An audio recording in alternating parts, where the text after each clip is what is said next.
इस वक्त मैं नेशनल स्टेडियम कराची में मौजूद हूँ। 26 जनवरी से पहला टेस्ट मैच जनूबी अफ्रीका और पाकिस्तान के दरमियान खेला जाएगा। 14 साल बाद पाकिस्तान में साउथ अफ्रीका जो है वो खेलने के लिए आई है। नेशनल स्टेडियम के अंदर आखिरी सीरीज़ उन्होंने खेली थी और उसके बाद जो है उन्होंने मैच भी नेशनल स्टेडियम के अंदर जीता था। उसके बाद अब 14 साल के बाद कराची आ चुकी है और उनका जो प्रैक्टिस है वो कराची जिम खाना के अंदर जारी है। इस वक्त बता दें इस ग्राउंड के अंदर नेशनल स्टेडियम के अंदर इस वक्त मैं मौजूद हूँ। यहाँ पे 3 विकेटें तैयार की गई हैं। कैमरामैन को बोलूँगा कि वो दिखाएं। ये 3 विकेटें हैं जिनके ऊपर मैच होगा और ये बताया जा रहा है कि तीसरे चौथे दिन जो है ये विकेट जो है स्पिनर्स को फ़ायदा पहुँचाएगी, लेकिन बैटिंग विकेट है और इस मैच के अंदर अच्छा स्कोर बनता हुआ नज़र आएगा।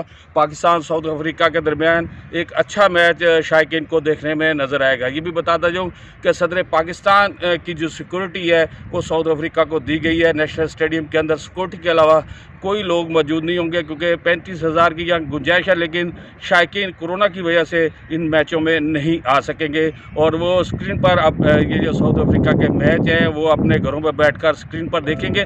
इसके अलावा ये भी बताता जाऊँ कि यहाँ सिक्योरिटी के सख्त इंतजाम किए जाएंगे। शहर के जो हसन स्क्वायर से कारसा जाने वाला रास्ता और कारसा से हसन स्क्वायर जाने वाले रास्ते बंद कर दिए जाएंगे। इसी तरह डालमिया से जो है न्यू टाउन से डालमिया आने वाले रास्ते भी बंद कर दिए जाएंगे और शहरियों को थोड़ी सी मुश्किलात होगी। 5 रोज़ा ये मैच होगा। इसके बाद रावलपिंडी में 4 फरवरी को मैच है और ये 5 रोज़ा मैच होगा।